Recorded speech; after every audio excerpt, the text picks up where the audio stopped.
BuzzFeed released a video yesterday, I believe, right? Yesterday. They released a video yesterday on abortion, a pro-abortion video. Now, let me say something. Whether you're pro-life, pro-choice, let's leave that at the door here and just actually try to dissect the information that BuzzFeed puts out in trying to lay the framework for their case supporting not only abortion, but modern progressive abortion policies. So let's play this and we'll keep a running talk.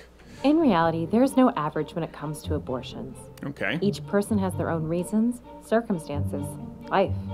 You don't This video say. is based in facts and statistics to give a generalized look at who, when, and why people have abortions. The majority of women receiving abortions are not teenagers. She is most likely a mother, with almost 60% of those seeking abortion. Horrible mother. Comforting. Apparently. And she most likely belongs to an organized religion. So? Belongs. Yeah. Common reasons cited Checks the for box, abortions basically. include financial concerns and the pregnancy's interference with work, school, and other responsibilities. Okay, it's time for the liberal lexicon. Interference is what they use there. The term interference actually means a baby who is inconvenient. We want to make sure that you understand interference. It's important. So Facts are power. a couple of things here that I find really very telling. They admit that the abortions come from issues that relate to finances or being inconvenient because it interferes with wanting to work or go to school. Okay, they say that's the majority of. By the way, Not Gay Jared made the point. Imagine being this woman who has an abortion, her other kid. Yeah, they're already mothers, which means they've had a kid before. Yeah. What kind of legacy are you? Like, hey, I love you. You're so special. Let's never have another one of these again. Mommy, do you love me? Yes. Am I you're our greatest blessing. Oh, it looks like you're going to have another boy. No! No!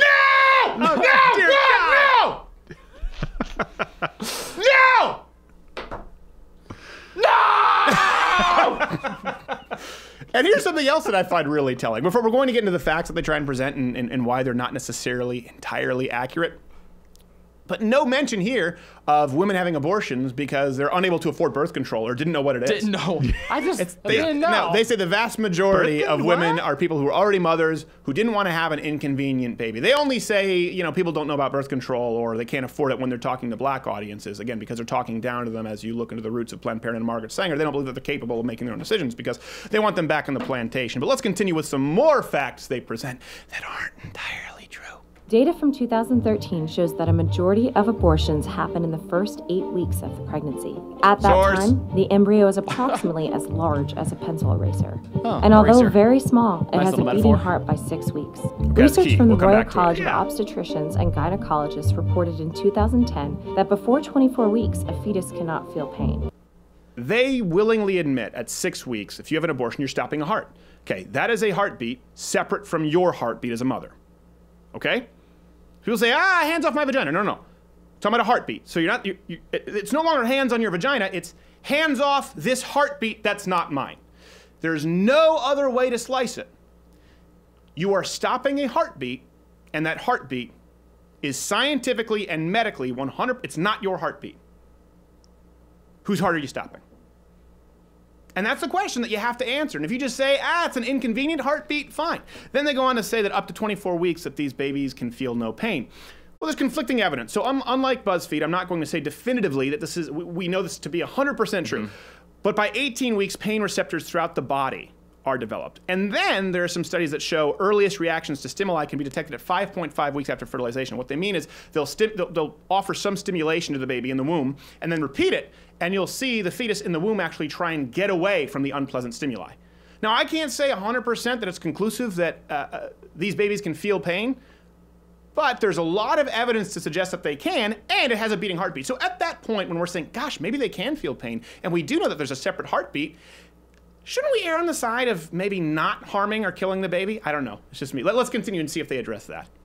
Vacuum aspiration is the most common method of in-clinic abortions.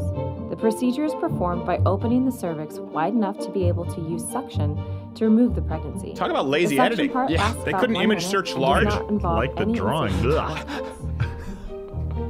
It is not Such positive music. And there can be bleeding and cramping afterward. Don't use this. This is bad. In a 2014 study conducted by the University of California, San Francisco, I don't know, that's 2% of that pie. And less than 2% of the abortions, and major complications happen very rarely.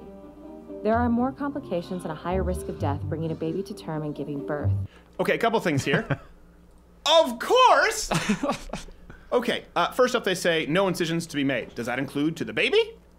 Because sometimes the baby doesn't fit down the vacuum you have, and sometimes there need to be some incisions to the baby. So let's make that clear. There are incisions sometimes made, just not to the mother. Again, only made to the being with a different heartbeat who's not a viable life. They say there's less complications than childbirth and delivering a baby. I can't be the only one who's missed this. Yes, of course.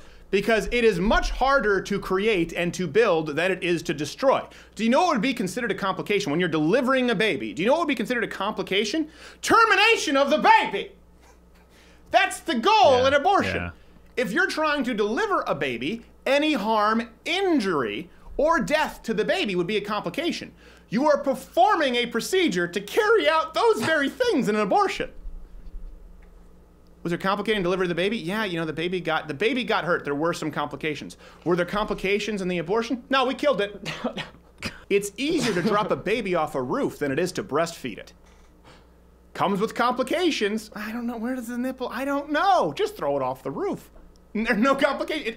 It almost has a 100% success rate. It is remarkable. This is why we can't compare infant mortality rates across different nations either, because we have different standards. Well, here you have a different standard. What constitutes a complication? Apparently not the killing of a baby. Yeah. I can't be, well, they do some more sleight of hand tricks. Let's watch this. After an abortion, it is normal to feel a range of emotions. But according to a study of women who've had an abortion, the vast majority deemed it the right decision. Okay, hold on, let's pause here. Do you notice where that line stops? Right, for her, stop, over 3 years is what they don't include. Meaning, like she says, a study, one singular study, showed that women felt the abortion was the right decision and didn't have feelings of guilt within 3 years of the abortion. Why do you pick that? Why do you pick only within 3 years? What about 5 years? What about 10 years? What about 20 years down the line? Do these not, they pick specifically within 3 years, and it gets worse the longer we go on with this BuzzFeed video, despite the music that they bought the copyrights to. Ooh, your budget. There's a study actually out there. No, I can't say this is definitive, but certainly more than one of their studies, a study that was conducted more long-term, that showed 5 years after women had an abortion, they were twice as likely to feel guilt than women who had miscarriages. So there are studies on both sides. But again, it's important to understand when they provide a definitive source, and then say, by the way, there's a caveat here. And it talked about the rightness of her decision. I don't know that that speaks to the mental state. It just thinks, oh yeah, no, I made the right decision. You can still feel bad and go, no, it was the right decision for me, but I still feel bad about it. Well, exactly. So that's all it really talks about. Because it doesn't speak to mental health or depression or actual mental afflictions, which is something that they address next, but watch for it. And a study published in 2016 found that the risk of mental health problems is no greater for women who have had an abortion than for women who have given birth after attempting to obtain an abortion. Okay, I don't know if you caught that. When I first watched it, I skimmed through this. Because of course you assume, okay, they said that women didn't have any more, any increased risk of mental illness who had abortion and women who didn't have abortions. Okay, no. They say there's no increased incidence of depression or mental illness between women who've had abortions and between women who've tried abortions but failed. Why is that the comparison? Column A is abortion. Column B, also abortion. The rates are the same. Why don't we have a column A, abortion, and all failed abortions, and column B, no abortions? Don't you have a baseline? That's kind of what's important. For example, in the gold standard, a double-blind, placebo-controlled clinical trial, you have a baseline, and then you add in placebo in the drug. There's no baseline in BuzzFeed's world where women don't have abortions. Every woman has tried to have an abortion. And you know why they draw this comparison, because actually, and again, we won't say definitively as BuzzFeed does, watch their video, but I think a case can be made. There are a multitude of studies that show women who have had abortions or attempted have a significantly, one of them shows that women who have had an abortion experienced an 81% higher risk of mental health problems. Someone would call that significantly significant. Some would call it big. statistically significant. Yeah.